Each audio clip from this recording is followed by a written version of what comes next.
Sir ఒక 3 petitions మాత్రమే ఉన్నాయి సార్ నేను ఇవ్వాల్సిన సబ్జెక్ట్ చదవండి. Yes sir. ఒకటి సార్, గౌరవ మంత్రివర్యులు నిజంగా మా ఉమ్మడి నల్గొండ జిల్లా మంత్రివర్యులు గతంలో భువనగిరి ఎంపీగా పనిచేసినటువంటి రాష్ట్ర మంత్రివర్యులు ఇక్కడ ఉన్నటువంటి వెంకటరెడ్డి సాబ్కి డైరెక్ట్ గా చెప్పేటువంటి అవకాశం దొరికింది నాకు ఇవాళ. సార్, తమరు ఎంపీగా పనిచేసినటువంటి భువనగిరి ప్రాంతంలో చిటకోడూరు అనేటువంటి ఒక గ్రామంలో బ్రిడ్జ్ ఉంది సార్, తమరి పరిధిలోకే వచ్చేది సార్ అప్పట్లో.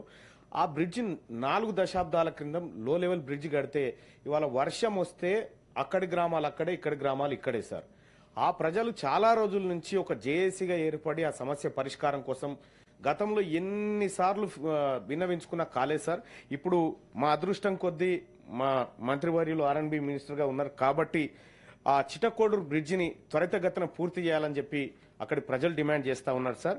దానికి మంత్రివర్యుల నుంచి సరైన అవకాశం దొరికింది సార్ మాకు ఈసారి.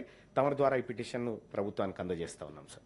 ఇక రెండో అంశం సార్, కీసర యాదాద్రి పుణ్యక్షేత్రం ఏదైతే ఉందో సార్, దానికి భువనగిరి వయా పోవడానికి రద్దీ ఎక్కువ కావడంతో కీసర, బొమ్మల రామారము, ఆ తర్వాత తుర్కపల్లి, మాదాపురం, చీకటిమాడి మీదుగా పోయేటువంటి ఒక రహదారి ఉంది సార్.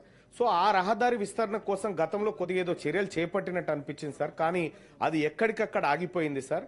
కాబట్టి ఈ రహదారి విస్తరణ కోసం తగిన నిధులు మంజూరు చేసి దాని ఒక 4 లైన్ గా చేయగలిగితే ఇటు కీసర పుణ్యక్షేత్రం గానీ, అటు యాదాద్రి పుణ్యక్షేత్రం గానీ, మరోవైపు గంధమాల రిజర్వాయర్, ఈ అన్నిటికి కూడా కలిపి ఒక మంచి వే అయితే సార్.